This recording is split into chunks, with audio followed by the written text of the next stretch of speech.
Back to Jakar academy. So ಇವತ್ತಿನ ವಿಡಿಯೋದಲ್ಲಿ ನಾವು SSLC ತರಗತಿಗೆ ಸಂಬಂಧಿಸಿದಂತೆ ತೃತೀಯ ಭಾಷೆ ಹಿಂದಿ ವಿಷಯಕ್ಕೆ ಸಂಬಂಧಿಸಿದಂತೆ ಪಾಠ 3 ಗಿಲ್ಲು ಪಾಠದಿಂದ ನಾವು ಪ್ರಶ್ನೆ ಉತ್ತರಗಳನ್ನು ನೋಡೋಣ, ಅಭ್ಯಾಸ ಭಾಗವನ್ನು ನೋಡೋಣ. ಸೊ ಮುಖ್ಯ ರೂಪಸೆ ಇದೊಂದು ಬಹಳಷ್ಟು ಇಂಪಾರ್ಟೆಂಟ್ ಆಗಿರುವಂತಹ ಪಾಠ ಹಾಗೂ ಹಲವಾರು ಎಕ್ಸ್ಟ್ರಾ ಕ್ವಶನ್ಸ್ಗಳನ್ನು ನಾನು ಇದರಲ್ಲಿ ಆ್ಯಡ್ ಮಾಡಿದ್ದೀನಿ. ಸೊ ಬನ್ನಿ ತಡ ಮಾಡದೆ ವಿಡಿಯೋವನ್ನು ಪ್ರಾರಂಭ ಮಾಡೋಣ. ಅಭ್ಯಾಸ ಭಾಗದಿಂದ ಬರುವಂತಹ ಪ್ರಶ್ನೆಗಳನ್ನು ನೋಡೋಣ. मुख्य प्रश्न एक है, एक वाक्य में उत्तर लिखिए. ಒಂದು ವಾಕ್ಯದಲ್ಲಿ ಉತ್ತರಿಸಿ ಎನ್ನುವಂಥ ಪ್ರಶ್ನೆ. ಮೊದಲನೇ ಪ್ರಶ್ನೆಯನ್ನು ನೋಡುವುದಾದರೆ ಪ್ರಶ್ನೆ एक है, लेखिका ने कौवे को क्यों विचित्र पक्षी कहा है ಎನ್ನುವಂಥ ಪ್ರಶ್ನೆಯನ್ನು ಕೇಳಲಾಗಿದೆ. जिसका सही उत्तर होगा कौवे एक साथ समादरित, अनादरित, अति सम्मानित, अति अवमानित पक्षी होते हैं, इसलिए लेखिका ने कौवे को विचित्र पक्षी कहा है ಎನ್ನುವಂಥ ಉತ್ತರವನ್ನು ತಾವುಗಳು ಮಕ್ಕಳೇ ಬರಿಬೇಕು. प्रश्न 2 को अगर हम देखेंगे, प्रश्न 2 ನೋಡುವುದಾದರೆ गिलहरी का बच्चा कहाँ पड़ा था ಎನ್ನುವಂಥ ಪ್ರಶ್ನೆಯನ್ನು ಕೇಳಲಾಗಿದೆ. जिसका सही उत्तर होगा गिलहरी का बच्चा ಗಮೇಲಾಗಿದ್ದು गमले ಮಾಡ್ಕೊಳ್ಳಿದಾನ, गमले और दीवार के संधि में पड़ा था. गिलहरी का बच्चा गमले और दीवार के संधि में पड़ा था. प्रश्न 3 है, प्रश्न 3 ನೋಡುವುದಾದರೆ लेखिका ने गिलहरी के घावों पर क्या लगाया ಎನ್ನುವಂಥ ಪ್ರಶ್ನೆಯನ್ನು ಕೇಳಲಾಗಿದೆ. जिसका सही उत्तर होगा लेखिका ने गिलहरी के घावों पर पेंसिलिन का मरहम लगाया ಎನ್ನುವಂಥದ್ದು ಸರಿಯಾಗಿರುವಂಥ ಉತ್ತರ.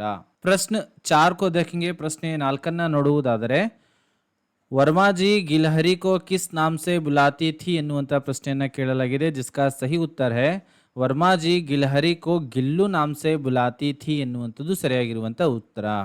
प्रश्न 5 है, गिलहरी का लघुगात किसके भीतर बंद रहता था ಎನ್ನುವಂಥ ಪ್ರಶ್ನೆಯನ್ನು ಕೇಳಲಾಗಿದೆ. जिसका सही उत्तर होगा गिलहरी का लघुगात लिफाफे के भीतर बंद रहता ಎನ್ನುವಂಥದ್ದು ಸರಿಯಾಗಿರುವಂಥ ಉತ್ತರ. प्रश्न 6 को अगर हम देखेंगे, प्रश्ನೆ 6 ನೋಡುವುದಾದರೆ गिलहरी का प्रिय खाद्य क्या था ಎನ್ನುವಂಥ ಪ್ರಶ್ನೆಯನ್ನು ಕೇಳಲಾಗಿದೆ. जिसका सही उत्तर है गिलहरी का प्रिय खाद्य काजू था ಎನ್ನುವಂಥದ್ದು ಸರಿಯಾಗಿರುವಂಥ ಉತ್ತರ.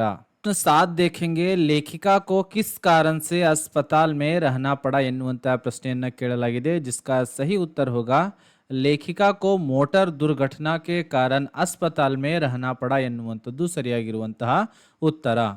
प्रश्न 8 अगर हम देखेंगे, प्रश्न 8 ನೋಡುವುದಾದರೆ गिलहरी गर्मी के दिनों में कहाँ लेट जाता था ಎನ್ನುವಂಥ ಪ್ರಶ್ನೆಯನ್ನು ಕೇಳಲಾಗಿದೆ. जिसका सही उत्तर होगा गिलहरी गर्मी के दिनों में सुराही पर लेट जाता था ಎನ್ನುವಂಥದ್ದು ಸರಿಯಾಗಿರುವಂತಹ ಉತ್ತರ. प्रश्न 9 देखेंगे, गिलहरियों की जीवनावधि सामान्यतया कितनी होती है ಎನ್ನುವಂಥ ಪ್ರಶ್ನೆಯನ್ನು ಕೇಳಲಾಗಿದೆ. जिसका सही उत्तर है गिलहरियों की जीवनावधि सामान्यतया 2 वर्ष से अधिक नहीं होती अथवा 2 वर्ष होती है ಎನ್ನುವಂಥ ಬರೆದರೂ ಕೂಡ ಸರಿಯಾಗಿರುವಂಥ ಉತ್ತರ. प्रश्न 10 है, प्रश्न 10 ನೋಡುವುದಾದರೆ गिलहरी की समाधि कहाँ बनाई गई है ಎನ್ನುವಂಥ ಪ್ರಶ್ನೆಯನ್ನು ಕೇಳಲಾಗಿದೆ. जिसका सही उत्तर है गिलहरी की समाधि सोनजूही ಎನ್ನುವಂಥದ್ದು ಮೇನ್ ಆಗಿ ಬರಬೇಕಾಗಿರುವಂಥದ್ದು सोनजूही लता के नीचे बनाई गई है ಸರಿಯಾಗಿರುವಂಥ ಉತ್ತರ. ತದನಂತರ ಎಕ್ಸ್ಟ್ರಾ ಪ್ರಶ್ನೆ ಒಂದು ಕೇಳಿದ್ದೀನಿ. ಎಕ್ಸ್ಟ್ರಾ ಪ್ರಶ್ನೆ ಎಕ್ಸಾಮಲ್ಲಿ ಹಲವಾರು ಬಾರಿ ಕೇಳಿದ್ದಾರೆ. ಪ್ರಶ್ನೆ 11 है, गिल्लू सुराही के पास क्यों लेट जाता था ಎನ್ನುವಂಥ ಪ್ರಶ್ನೆಯನ್ನು ಕೇಳಲಾಗಿದೆ.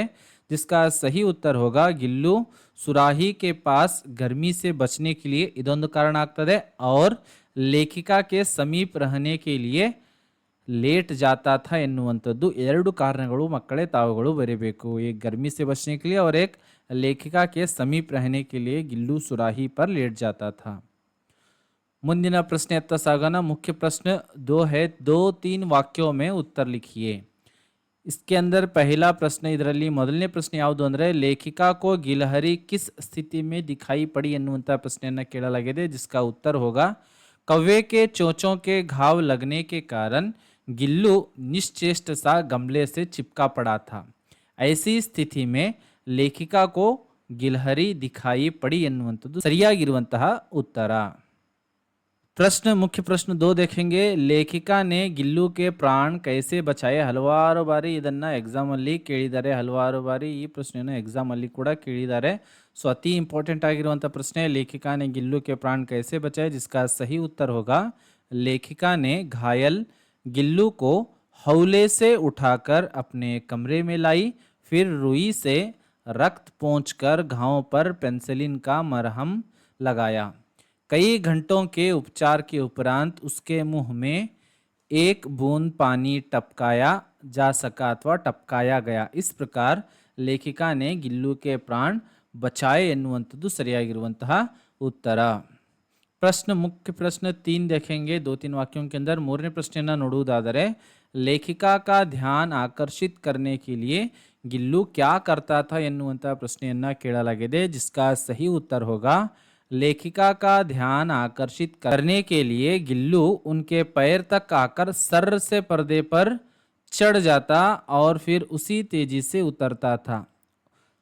उसका यह दौड़ने का क्रम तब तक चलता जब तक लेखिका उसे पकड़ने के लिए न उड़ती ಎನ್ನುವಂಥದ್ದು ಸರಿಯಾಗಿರುವಂಥ उत्तर। प्रश्न 4 है, वर्मा जी को चौंकाने के लिए गिल्लू कहाँ कहाँ छिप जाता था ಎನ್ನುವಂಥ ಪ್ರಶ್ನೆಯನ್ನು ಕೇಳಲಾಗಿದೆ, जिसका सही उत्तर होगा वर्मा जी को चौंकाने के लिए गिल्लू कभी फूलदान के फूलों में, कभी पर्दे की चुन्नट में और कभी सोन जूही की पत्तियों में छिप जाता था ಎನ್ನುವಂಥದ್ದು ಸರಿಯಾಗಿರುವಂಥ उत्तर। ಇನ್ನು ನೆಕ್ಸ್ಟ್ ಪ್ರಶ್ನೆ ಬಂದ್ಬಿಟ್ಟು गिल्लू ने लेखिका के गैर हाजिरी में दिन कैसे बिताए ಎನ್ನುವಂಥ ಪ್ರಶ್ನೆ ಇದೆ। ಅಥವಾ ಇದೇ ಪ್ರಶ್ನೆ ಯಾವ ಥರ ಕೇಳಿದರೆ ಹಲವಾರು ಬಾರಿ ಅಂದರೆ लेखिका के प्रति गिल्लू अपनी भावना कैसे प्रकट करता था ಎನ್ನುವಂಥ ಪ್ರಶ್ನೆ, ಅಥವಾ ಇದನ್ನೇ लेखिका के प्रति गिल्लू की ममता का वर्णन कीजिए ಅಂತನೂ ಕೂಡ ಕೇಳಬಹುದು। ಅಥವಾ ಇದೇ ಪ್ರಶ್ನೆಯನ್ನ गिल्लू ने महादेव वर्मा की अस्वस्थता में उनका ख्याल कैसे रखा, ಎಲ್ಲ ಪ್ರಶ್ನೆಗಳಿಗೆ ಸರ್ವೇ ಸಾಮಾನ್ಯವಾಗಿ ಕೆಳಗಡೆ ಕೊಟ್ಟಿರುವಂಥ ಉತ್ತರ ಪಾಯಿಂಟ್ಸ್ಗಳನ್ನು ಬರೆದರೆ ನಿಮಗೆ ಸರಿಯಾಗಿರುವಂಥ ಅಂಕಗಳು ಲಭಿಸ್ತವೆ। ಸೊ ಬನ್ನಿ ಅದರ ಉತ್ತರವನ್ನು ನೋಡೋಣ। पहला पॉइंट ಮೊದಲನೇ ಪಾಯಿಂಟ್ ರೂಪದಲ್ಲಿ ಬರೆದರೆ लेखिका को मोटर दुर्घटना के कारण कुछ दिन अस्पताल में रहना पड़ा था। जब लेखिका के कमरे का दरवाज़ा खोला जाता गिल्लू अपने झूले से उतरकर दौड़ता, फिर किसी दूसरे को देखकर तेजी से अपने घोंसले में जा बैठता। लेखिका के गैर हाजिरी में गिल्लू अपना प्रिय खाद्य काजू बहुत कम खाता था। फिर लेखिका के अस्वस्थता में गिल्लू तकिए पर सिरहाने बैठकर अपने नन्हे नन्हे पंजों से लेखिका के सिर और बालों में सहलाता रहता ಎನ್ನುವಂಥದ್ದು उत्तर ಆಗ್ತದೆ ಮಕ್ಕಳೇ। मुख्य प्रश्न है 3, 5-6 ವಾಕ್यों में उत्तर लिखी ಎನ್ನುವಂಥ ಪ್ರಶ್ನೆ ಇದೆ।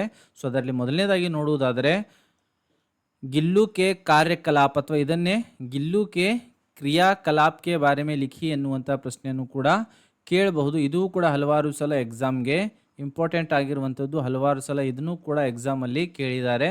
जिसका सही उत्तर होगा गिल्लू स्वयं अपने घर में झूलता। नेक्स्ट पॉइंट, वर्मा जी का ध्यान आकर्षित करने के लिए पैर तक आकर सर से पर्दे पर चढ़ जाता और उसी तेजी से नीचे उतरता ಎನ್ನುವಂಥದ್ದು।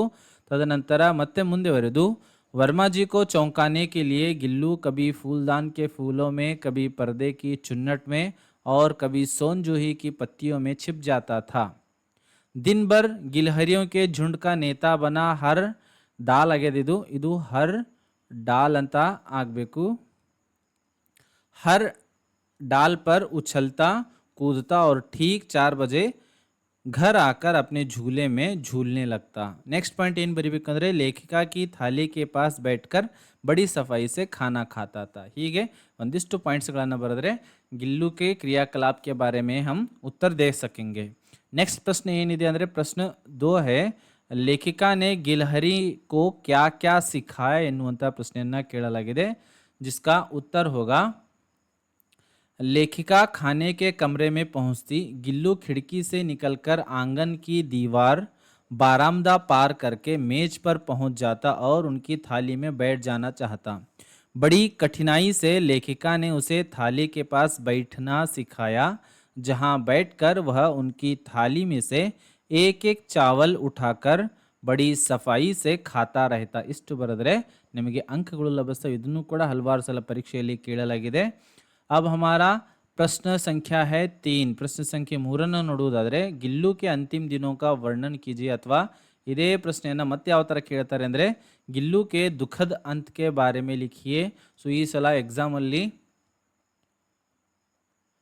2024 ಎಕ್ಸಾಮಲ್ಲಿ ಆ್ಯನ್ಯುವಲ್ ಎಕ್ಸಾಮಲ್ಲಿ ಈ ಪ್ರಶ್ನೆಯನ್ನು ಕೇಳಿದರು. ಸೊ ಬನ್ನಿ ಅದರ ಒಂದು ಉತ್ತರವನ್ನು ಯಾವ ಥರ ಬರಿಬೇಕೆನ್ನೋದನ್ನು ನೋಡೋಣ. ಮೊದಲನೇ ಪಾಯಿಂಟ್ ಬರಿಬೇಕು, गिलहरियों के जीवन की अवधि 2 वर्ष से अधिक नहीं होती अतः गिल्लू की जीवन यात्रा का अंत आ ही गया. दिन भर उसने न कुछ खाया न वह बाहर गया. पंजे इतने ठंडे हो रहे थे कि लेखिका ने हीटर जलाकर उसे उष्णता देने का प्रयत्न किया, परंतु प्रभात की प्रथम किरण के साथ ही वह चिर निद्रा में सो गया. ಸೋನ್ ಜೋಹಿ ಕಿ ಲತಾ ಕೆ ನೀಚೆ ಗಿಲ್ಲು ಕಿ ಸಮಾಧಿ ಬನಾಯಿ ಗೈ. ಇಷ್ಟು ಪಾಯಿಂಟ್ಸ್ಗಳು ಬರೆದ್ರೆ ಮಕ್ಕಳೇ ಸಾಕಾಗತ್ತೆ. ನೆಕ್ಸ್ಟ್ ಮುಂದುವರೆದು ಅತಿ ಇಂಪಾರ್ಟೆಂಟ್ ಆಗಿರುವಂಥ ಈ ಒಂದು ಪಾಠದ ಮೇಲೆ ಇರುವಂಥ ಪ್ರಶ್ನೆ ಯಾವುದು ಅಂದರೆ ಗಿಲ್ಲು ಕೆ ಪ್ರತಿ ಮಹಾದೇವ್ ವರ್ಮಾಜಿ ಕಾ ಮಮತಾ ಕಾ ವರ್ಣನ್ ಕೀಜಿಯೇ. ಅಥವಾ ಇದೇ ಪ್ರಶ್ನೆಯನ್ನು ಮತ್ತೆ ಯಾವ ಥರ ಕೇಳಬಹುದು ಅಂದರೆ ಗಿಲ್ಲು ಕೆ ಪ್ರತಿ महादेवी जी का वात्सल्य कैसे प्रदर्शित है वर्णन कीजिए. ಅಥವಾ ಇದೇ ಪ್ರಶ್ನೆಯನ್ನು ಮತ್ತೆ ಯಾವ ಥರ ಕೇಳಬಹುದು ಅಂದರೆ ಗಿಲ್ಲು ಕೆ ಪ್ರತಿ ಮಹಾದೇವಿ ವರ್ಮಾ ಜಿ ಕೆ ಪ್ರೇಮ್ ಭಾವ್ ಕಾ ವರ್ಣನ್ ಕೀಜಿ ಎನ್ನುವಂಥದ್ದು. ಸೊ ಕೆಳಗೆ ಕೊಟ್ಟಿರುವಂಥ ಪಾಯಿಂಟ್ಸ್ಗಳನ್ನು ಕಂಪಲ್ಸರಿಯಾಗಿ ಬರಬೇಕು. ಬನ್ನಿ ಅವು ಯಾವ್ಯಾವ ಅನ್ನೋದನ್ನು ನೋಡೋಣ. ಜಿಸ್ಕಾ ಉತ್ತರ ಹೋಗಾ जब गिल्लू घायल हुआ था तब वर्मा जी ने घाव को रुई से रक्त पोंछकर पेंसिलिन का मरहम लगाया. उसे रहने के लिए एक झूला बनाकर खिड़की से लटका दिया. उसे प्यार से गिल्लू के नाम से पुकारा. गिल्लू को खाने के लिए काजू और बिस्कुट दिया करती थी.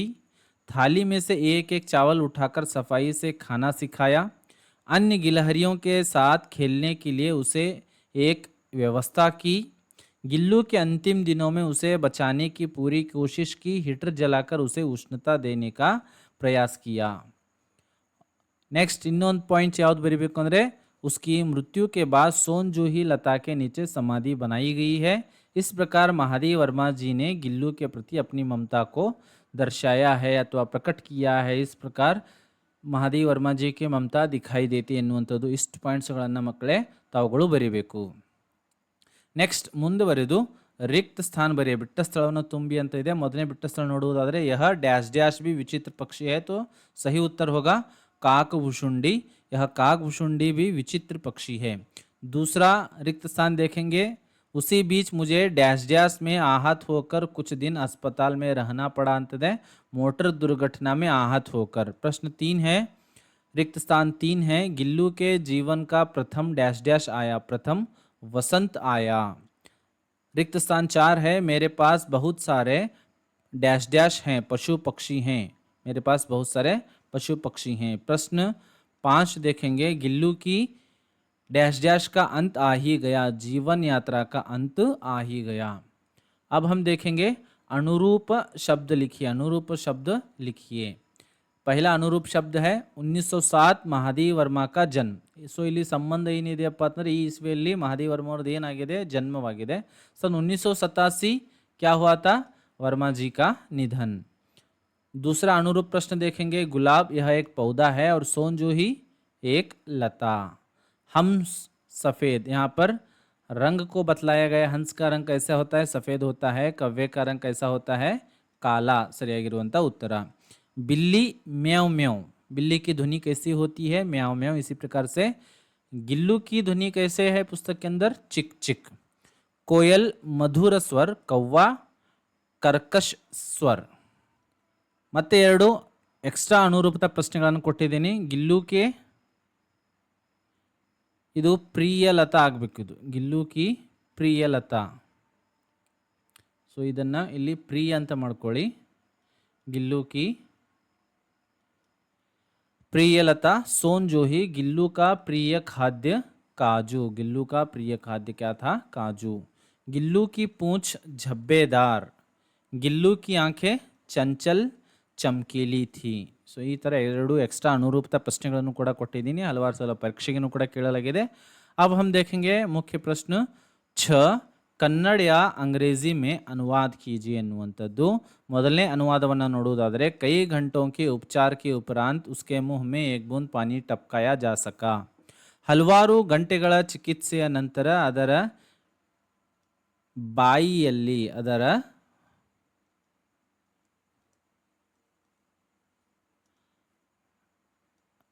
ಅದರ ಬಾಯಿಯಲ್ಲಿ ಒಂದು ಹನಿ ನೀರನ್ನು ಹಾಕಲಾಯಿತು ಸರಿಯಾಗಿರುವಂತಹ उत्तर ಈ ತರ ಅನುವಾದವನ್ನು ಮಾಡಬೇಕು. दूसरा अनुवाद का प्रश्न देखेंगे. बड़ी कठिनाई से मैंने उसे थाली के पास बैठाना सिखाया.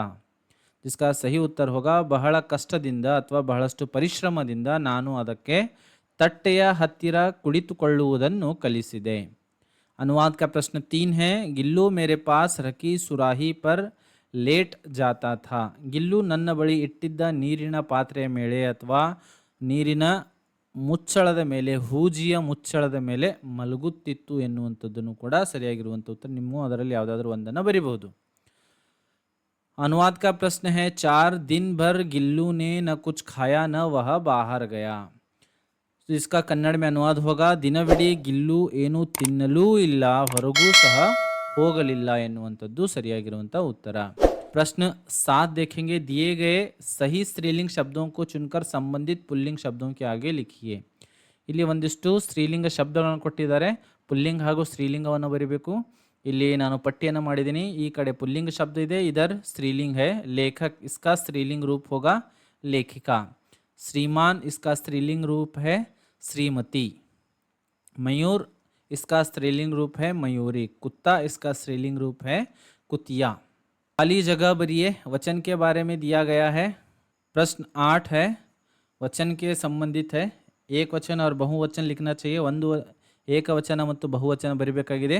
उंगली इसका बहुवचन रूप है उंगलियां. आँख आँखें.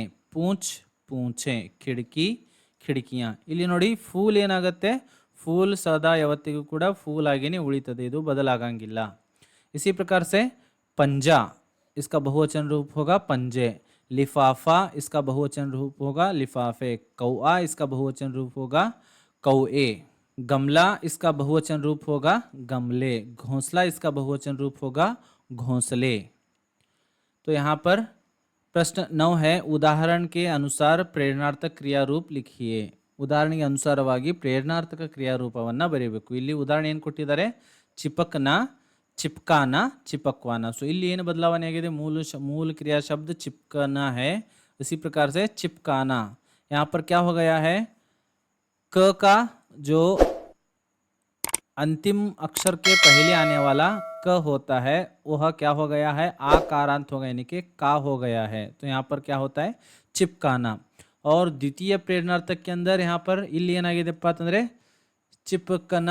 ಚಿಪಕನ ಎನ್ನುವಂಥದ್ದು ಮೂಲ ಕ್ರಿಯಾ ಶಬ್ದ ಇದೆ. ಸೊ ಇದನ್ನು ದ್ವಿತೀಯ ಪ್ರೇರಣಾರ್ಥಕ ರೂಪ ಮಾಡಬೇಕು ಅಂದರೆ ವಾ, ಕೊನೆಯ ಅಕ್ಷರದ ಇಲ್ಲಿ ನಾ ಇದೆಯಲ್ಲ, ನಾದ ಹಿಂದ್ಗಡೆ ಏನು ಹಚ್ಚಬೇಕು ನಾವು ಅಂದರೆ ವಾ ಎನ್ನುವಂತಹ ಶಬ್ದವನ್ನು ಹಚ್ಚಬೇಕಾಗತ್ತೆ. ವಾ, ಚಿಪಕ್ವಾನ. यहाँ पर क्या है, ಚಿಪಕ್ವಾನ ಚಿಪಕ್ವಾನ ಚಿಪಕ್ವಾನ ಆಗ್ತದೆ. ಇದು ಕೊನೆಯ ಅಕ್ಷರದ ಹಿಂದ್ಗಡೆ ವಾ ಹಚ್ಚಬೇಕು. ಸೊ ಇದೇನಾಗ್ತದೆ, ಚಿಪಕ್ವಾನ. ಇದೇ ಥರ ನಾವು ನೋಡುವುದಾದರೆ लिखना लिखाना लिखवाना, ಕೊನೆಯ ಅಕ್ಷರದ ಹಿಂದೆ ವಾ ಹಚ್ಚಬೇಕು. इसी प्रकार से मिलना. तो यहाँ पर ना है, ना क्या पहला शब्द कौन सा है, ल है. ಸೊ ಇದನ್ನು ಆಕಾರ ಅಂತ ಮಾಡಬೇಕು ಅಂದರೆ ಮಿಲಾನ ಆಗ್ತದೆ. इसी प्रकार से मिलवाना. चलना चलाना चलवाना. ಅದೇ ಥರ ಇಲ್ಲಿ ನೋಡಬೇಕು ಅಂದರೆ देखना. ಇಲ್ಲಿ ಏಕಾರ ಅಂತಿದ್ದು ಇಲ್ಲಿ ಏನಾಗ್ಯದ, ಪ್ರಥಮದಲ್ಲಿ ದಿ ಅಂತ ಆಗಿದೆ. ಏಕಾರ ಅಂತ ಯಾವತ್ತಿಗೂ ಕೂಡ ಪ್ರಥಮ ಪ್ರೇರಣಾರ್ಥಕ ಮಾಡಬೇಕಂದ್ರೆ ಇಲ್ಲಿ ಏನಾಗಿದೆ, ದಿ ಈಕಾರ ಅಂತ ಆಗ್ತದೆ, ಈಕಾರ ಅಂತ ಆಗ್ತದೆ. दी और अंतिम अक्षर के लास्ट में हमें क्या लगाना है, आकारांत लगाना है, यानी कि दी खा और ना. तो क्या होता है, दिखाना ಎನ್ನುವಂಥದ್ದಾಗ್ತದೆ. ಸೊ ಇದನ್ನು ದ್ವಿತೀಯ ಪ್ರೇರಣಾರ್ಥಕ ರೂಪದಲ್ಲಿ ಬರೀಬೇಕು ಅಂದರೆ ಇಲ್ಲಿನೂ ಕೂಡ ಈ ಕಾರ ಅಂತ ಆಗ್ತದೆ. ಏಕಾರ ಅಂತ ಇದ್ದಿದ್ದು ದೇಖ್ನಾ ಇದ್ದಿದ್ದು ದಿ ಆಗ್ತದೆ. ದಿಗ್ ಖ, ಕೊನೆಯ ಅಕ್ಷರದ ಹಿಂದ್ಗಡೆ ಇಲ್ಲಿ ನಾ ಇದೆ, ಕೊನೆಯ ಅಕ್ಷರದ ಹಿಂದ್ಗಡೆ ನಾವು ಇಲ್ಲಿ ಏನು ಬರೀಬೇಕು ಅಂದರೆ ವಾ ಬರೀಬೇಕು, ದಿಕ್ ವಾನ. ಈ ಥರ ನಾವು ದ್ವಿತೀಯ ಪ್ರೇರಣಾರ್ಥಕ ಕ್ರಿಯಾ ಶಬ್ದವನ್ನು ಬರೀಬಹುದು. ಇಲ್ಲಿ ಅದೇ ಥರ ಭೇಜ್ನಾ ಭಿಜಾನಾ ಭಿಜ್ವಾನಾ, ಖೇಲ್ನಾ ಖಿಲಾನಾ ಖಿಲ್ವಾನಾ, ದೇನಾ ದಿಲಾನಾ ದಿಲ್ವಾನಾ. ಅದೇ ಥರ ಇನ್ನೊಂದು ಇಲ್ಲಿ ಸೋನಾ ಅಂತಿದೆ. ಸೊ ಇಲ್ಲಿ ಉದಾಹರಣೆನ ನೋಡಬೇಕಾದ್ರೆ ಓಕಾರ ಅಂತ ಇದ್ದಿದ್ದು ಇಲ್ಲಿ ಸೋ ಅಂತಿದೆ. ಸೋ ಇದ್ದಿದ್ದು ಓಕಾರ ಅಂತ ಇದ್ದದ್ದು ಏನಾಗಿ ಚೇಂಜ್ ಆಗ್ತದೆ ಅಂದರೆ ಊಕಾರ ಅಂತಾಗಿ ಚೇಂಜ್ ಆಗ್ತದೆ. ಇಲ್ಲಿ ಏನಾಗ್ತದೆ, ಸು. ತದನಂತರ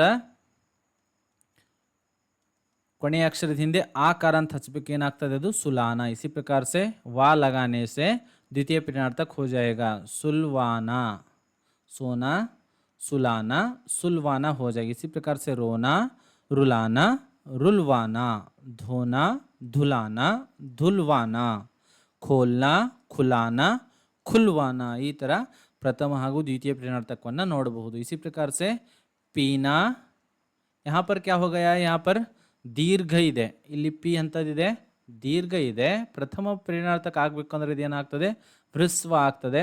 ಇದು ಬಹಳಷ್ಟು ಗಮನ ಒಟ್ಟು ಬರಿಬೇಕು। ತದನಂತರ ಲಾ ಕಾರ ಅಂತ ಎರಡೇ ಅಕ್ಷರ ಇತ್ತು ಅಂದರೆ ಪೀನ ಎನ್ನುವಂಥದ್ದು ಎರಡು ಅಕ್ಷರ ಇದೆ, ಸೀನ ಎರಡು ಅಕ್ಷರ ಇದೆ, ತದನಂತರ ಸಿಖಾನ ಅಂತೂ ಬೇರೆ ಆಗ್ತದೆ। ಎರಡೆರಡು ಅಕ್ಷರ ಇದ್ದಲ್ಲಿ ನಡುವಿನ ಅಕ್ಷರ ಏನಾಗಬೇಕು ಲಾ ಹಚ್ಚಬೇಕು, ಪೀನಾ पिलाना और यहाँ पर लवा लगाना पड़ता है। यहाँ पर द्वितीय प्रेरणार्थकದಲ್ಲಿ ಬರಿಬೇಕಂದ್ರೆ ಲವಾ ಹಚ್ಚಬೇಕು। ಇಲ್ಲಿ ಏನಾಗ್ತದೆ पिलवाना, पिलवाना, पीना पिलाना पिलवाना। इसी प्रकार से सीना सिलना, ಇಲ್ಲಿ ಲಾ ಹಚ್ಚಬೇಕು, ತದನಂತರ ಅದೇನಾಗ್ತದೆ ಸಿಲ್ನಾ सिलवाना। इसी प्रकार से सीखना सिखाना सिखवाना, सीखना सिखाना सिखवाना। ಇಲ್ಲಿ ದೀರ್ಘ ಈ ಇದ್ದಿದ್ದು ಇಲ್ಲಿ ಏನಾಗ್ತದೆ ಹ್ರಸ್ವ ಸಿ ಆಗ್ತದೆ, ಇಲ್ಲಿ ಸೀಖನ ಈ ಥರ ಇತ್ತು। ಸೊ ಇಲ್ಲಿ ಪ್ರಥಮ ಪ್ರೇರಣಾರ್ಥಕದಲ್ಲಿ ಬಂದದ್ದು ಏನಾಗ್ತದೆ ಮಕ್ಕಳೇ ಹ್ರಸ್ವ ಈ ಕಾರ ಅಂತ ಆಗ್ತದೆ, ಸಿ ಸಿಖಾನ ಕ್ಯಾ ಹೋತಾ ಹೈ ಸಿಖಾನ ಹೋತಾ ಹೈ। ದೀರ್ಘ ಇದ್ದಿದ್ದು ಏನಾಗ್ತದೆ ಇಲ್ಲಿ ಹ್ರಸ್ವ ಈ ಆಗಿ ಬದಲಾವಣೆ ಆಗ್ತದೆ। इसी प्रकार से मांगना मंगाना मांगवाना, तो यहाँ पर भी सेम होता है, बांटना बटाना बंटवाना, मांझना मंझाना मंझवाना, जांचना जंचाना जंचवाना। इस प्रकार से प्रथम और द्वितीय प्रेरणार्थक शब्द हो जाते हैं। अब हम देखेंगे विलोम शब्द। निकट दूर, उत्तीर्ण अणुत्तीर्ण, तो यहाँ पर क्या लगाया गया है ಅನು ಎನ್ನುವಂಥದ್ದು ಸಫಿಕ್ಸ್ ಅನ್ನು ಹಚ್ಚಲಾಗಿದೆ, ಉಪಸರ್ಗ लगाया गया है। ಉಪಸರ್ಗ ಅಂದರೆ ಇದರ ಮುಂದೆ ಉತ್ತೀರ್ಣದ ಮುಂದೆ ಅನು ಎನ್ನುವಂಥದ್ದು ಹಚ್ಚಿದರೆ ಅದು ಏನಾಗ್ತದೆ ಅದರ ವಿರುದ್ಧಾರ್ಥಕ ಶಬ್ದ ಆಗ್ತದೆ। तो यहाँ पर भी ऐसे ही लिखना है भीतर बाहर चढ़ना उतरना। ಇಲ್ಲಿ ಉಪಸ್ಥಿತಿ, ಸೊ ಉಪಸ್ಥಿತಿ ಮುಂದೆ ನಾವು ಅನು ಹಚ್ಚಿದೀವಿ ಅಂದರೆ ಅದು ವಿಲೋಮ ಶಬ್ದ ಆಗ್ತದೆ। ಸೊ यहाँ क्या होता है अनुपस्थिति, उचित अनुचित, अनु उपसर्ग लगाने से उसका विलोम बन जाता है। इसी प्रकार से विश्वास अविश्वास, ಒಂದಿಷ್ಟು ಅಕಾರಾಂತ ಅ ಎನ್ನುವಂಥದ್ದು ಉಪಸರ್ಗ ಹಚ್ಚೋದ್ರಿಂದ ಅದರ ವಿಲೋಮ ಶಬ್ದ ಆಗ್ತದೆ, ವಿಶ್ವಾಸ ಅವಿಶ್ವಾಸ, ಸಂತೋಷ असंतोष ಅಥವಾ ದುಃಖನೂ ಕೂಡ ಆಗ್ತದೆ, ಸ್ವಸ್ಥ अस्वस्थ। इसी प्रकार से ಒಂದಿಷ್ಟು ಏನಾಗ್ತದೆ ವಿಲೋಮ ಶಬ್ದ ಈಮಾನ್, ಬೇ ಹಚ್ಚೋದ್ರಿಂದ, ಏನು ಹಚ್ಚೋದ್ರಿಂದ ಬೇ ಎನ್ನುವಂತಹದ ಉಪಸರ್ಗ ಹಚ್ಚೋದ್ರಿಂದ ಅದೇನಾಗ್ತದೆ ಬೇ ಈಮಾನ್, ಅದರ ವಿಲೋಮ ಶಬ್ದ ಆಗ್ತದೆ। ಖಬರ್ ಬೇ ಹಚ್ಚೋದ್ರಿಂದ ಬೇಖಬರ್, ಚೈನ್ ಬೇ ಹಚ್ಚೋದ್ರಿಂದ ಬೇಚೈನ್। ತದನಂತರ ಬಲವಾನ। इसी प्रकार से ಒಂದಿಷ್ಟು ಉದಾಹರಣೆಗಳು ಏನಾಗ್ತವೆ, ನಾವು ಉಪಸರ್ಗ ಹಚ್ಚಿದ್ವಿ, ಇಲ್ಲಿ ಏನ ಮಾಡಬೇಕು ಅಂದರೆ ಪರಸರ್ಗವನ್ನು ಹಚ್ಚಬೇಕು, ಹೀನ ಎನ್ನುವಂಥದ್ದು ಹಚ್ಚಬೇಕು। ಬಲ್ವಾನ್ ನಿಕಾಲ್ಕರ್ ಹೀನ್ ಲಗಾನಾ ಛೇ, ಬಲ್ವಾನ್ ಬಲಹೀನ್, ಬುದ್ಧಿಮಾನ್ ಮಾನ್ ತೆಗೆದು ಇಲ್ಲಿ ಹೀನ್ ಹಚ್ಚಬೇಕು, ಬುದ್ಧಿಹೀನ್, ಶಕ್ತಿಮಾನ್ ಶಕ್ತಿಹೀನ್, ದಯಾವಾನ್ ದಯಾಹೀನ್ ಎನ್ನುವಂತಹ ಪರಸರ್ಗ, ಪರಸರ್ ಅಂದರೆ ಅಕ್ಷರದ ಮುಂದ್ಗಡೆ ಬರ್ತದೆ, ಉಪಸರ್ಗ ಅಂದರೆ ಅಕ್ಷರದ ಮುಂದ್ಗಡೆ ಬರ್ತದೆ। इसी प्रकार से ಧನ್ ನಿರ್ಧನ್, ಇಲ್ಲಿನೂ ಕೂಡ ನಿರ್ ಎನ್ನುವಂಥದ್ದು ಉಪಸರ್ಗವನ್ನು ಹಚ್ಚಬೇಕು ಅಕ್ಷರದ ಮುಂದ್ಗಡೆ। ಸೊ ಇಲ್ಲಿ ಧನ್ है तो यहाँ पर हमें निर, यहाँ क्या होता है निर्धन, जन निर्जन, बल निर्बल, गुण निर्गुण। इस प्रकार से इनका विलोम शब्द बनता है। इसी प्रकार से समानार्थक शब्दों को चुनकर लिखिए ಅಂತ ಕೊಡಲಾಗಿದೆ। समानार्थक ಶಬ್ದವನ್ನು ಬರಿಬೇಕು, ಉಪಚಾರ ಚಿಕಿತ್ಸಾ ಅಥವಾ इलाज, गात शरीर देह, आहार खाना भोजन। विस्मय का समानार्थक शब्द है विस्मय अचरज आश्चर्य, हिम्मत साहस धैर्य, खोज तलाश ढूंढ। इसी प्रकार से कारक का नाम लिखिए ಅಂತ ಇದೆ। गमले के ಕೆ ಚಾರೋ ಓರ್ ಕೆ ಎನ್ನುವಂಥದ್ದು ಏನನ್ನು ಸೂಚಿಸ್ತದೆ? ಸಂಬಂಧಕಾರಕವನ್ನು ಸೂಚಿಸ್ತದೆ. ಮುಹ್ ಮೇ ಏಕ್ ಬೂಂದ್ ಪಾನಿ, ಇಲ್ಲಿ ಮೇ ಎನ್ನುವಂಥದ್ದು ಏನನ್ನು ಸೂಚಿಸ್ತದೆ? ಅಧಿಕರಣ ಕಾರಕ್. ಗಿಲ್ಲು ಕೋ ಎನ್ನುವಂಥದ್ದು ಏನನ್ನು ಸೂಚಿಸ್ತದೆ? ಕರ್ಮಕಾರಕ್. ಜೀವನ್ ಕಾ ಅಂಥದ್ದು ಏನನ್ನು ಸೂಚಿಸ್ತದೆ? ಸಂಬಂಧಕಾರಕ. ಕಾ ಕೆ ಕಿ ಅಂತ ಕರಿತೀವಿ ನಾವು. इसी प्रकार से खिड़की की ಜಾಲಿ ಕಿ ಎನ್ನುವಂಥದ್ದು ಸಂಬಂಧಕಾರಕವನ್ನು ಸೂಚಿಸ್ತದೆ. ಮೈ ನೇ ಎನ್ನುವಂಥದ್ದು ಕರ್ತಾಕಾರಕನ್ನು ಸೂಚಿಸ್ತದೆ. ಝೂಲೆ ಸೆ ಅಪಾದನ್, ಇಲ್ಲಿ ಅಪಾದನ್ ಯಾಕಂದರೆ ಇಲ್ಲಿ ಸೆಪ್ರೇಷನ್ ಆಗ್ತದೆ. ಝೂಲೆ ಸೆ ಸಪ್ರೇಷನ್ ಆಗ್ತಿತ್ತು ಅಂದರೆ, ಬೇರ್ಪಡಿಸ್ತಿತ್ತು ಅಂದರೆ, ಇಲ್ಲಿ ಏನಾಗ್ತಾ ಇದೆ? ಝೂಲೆ ಸೆ ಉತರ್ಕರ್. ಝೂಲಾ ಅಂದರೆ ಜೋಕಾಳಿಂದ ಇಳಿದು, ಅಂದರೆ ಜೋಕಾಳಿಂದ ಬೇರೆ ಆಗ್ತಾ ಇದೆ. ಸೊ ಇಲ್ಲಿ ಕಾರಣಕಾರಕ ಆಗಂಗಿಲ್ಲ, ಇಲ್ಲಿ ಅಪಾದನ್ ಕಾರಕ ಆಗ್ತದೆ. ಇದನ್ನು ನೆನಪಿಟ್ಕೊಳ್ಳಿ. ಸುರಾಹಿ ಪರ್ ಮೇ पर क्या होता है? अधिकरण कारक होता है. इसी प्रकार से कुछ पाने के लिए, तो ये क्या होता है? संप्रदान कारक होता है. सो ಇಲ್ಲಿ दी गई ಶಬ್ದ ಪಹೇಲಿ ಸೆ ಪಶು ಪಕ್ಷಿಯೋ ಕೆ ನಾಮ್ ಢೂಂಢಕರ್ ಲಿಖಿ ಅಂತ ಕೊಟ್ಟಿದ್ದಾರೆ. ಸೊ ಒಂದು ಇಲ್ಲಿ ವರ್ಗ ಪಹೇಲಿಯನ್ನು ಕೊಟ್ಟಿದ್ದಾರೆ, ಪಜಲ್ ಅನ್ನು ಕೊಟ್ಟಿದ್ದಾರೆ. ಸೊ ಇಲ್ಲಿ ನಾವು ನೋಡಬಹುದು ಹಲವಾರು ಪಶು ಪಕ್ಷಿಗಳ ಹೆಸರು, ನಾನು ಕಲರಿಂಗ್ನು ಕೂಡ ಮಾಡಿದ್ದೀನಿ. ಇಲ್ಲಿ ಏನಾಗ್ತದೆ? ಮೋರ್ ಎನ್ನುವಂಥದ್ದು ಆಗ್ತದೆ. ಸೊ ಇಲ್ಲಿ ಮೋರ್ ಅಂತ ಬರೀಬೇಕು. ತದನಂತರ ಕುತ್ತ ಆಗ್ತದೆ. ಸೊ ಇಲ್ಲಿ ನಾವು ಏನು ಬರೀಬೇಕು? ಕುತ್ತ ಬರೀಬೇಕು. ಮಯೂರ ಎನ್ನುವಂಥದ್ದು ಆಗ್ತದೆ. ಸೊ ಇಲ್ಲಿ ಮಯೂರ ಬರಿಬೇಕು. ತದನಂತರ ಇಲ್ಲಿನೂ ಕೂಡ ಒಂದು ಶಬ್ದ ಆಗ್ತದೆ. ಗರುಡ ಎನ್ನುವಂಥ ಪಕ್ಷಿ ಹೆಸರು ಬರ್ತದೆ, ಗರುಡ. ಇಸಿ ಪ್ರಕಾರ ಸೆ ಹಂಸ್ ಹೋತಾ ಹೈ, ಹಂಸನು ಕೂಡ ಬರಿಬೇಕು. ಅವ್ರ ಕ್ಯಾ ಹೋತಾ ಹೈ? ಕಬೂತರ್ ಎನ್ನುವಂಥದ್ದು ಆಗ್ತದೆ. ಸೊ ಇಲ್ಲಿ ಕಬೂತರ್ ಅಂತ ಬರಿಬೇಕು. ಇಸಿ ಪ್ರಕಾರ ಸೆ ಬಿಲ್ಲಿ ಎನ್ನುವಂಥದ್ದು ಕೂಡ ಪ್ರಾಣಿ ಹೆಸರಾಗ್ತದೆ. ಇಲ್ಲಿ ಬಿಲ್ಲಿ ಬರೆಯಲಾಗಿದೆ. ಕೌಆ ಇದು ಕೂಡ ಒಂದು ಪಕ್ಷಿ ಹೆಸರಾಗ್ತದೆ. ಸೊ ಇಲ್ಲಿ ಕವ ಬರಿಬೇಕು. ಸೊ ಇದು ಆಗಿತ್ತು ಮಕ್ಕಳೇ ಭಾಳಷ್ಟು ಇಂಪಾರ್ಟೆಂಟ್ ಆಗಿರುವಂಥ ಪಾಠ.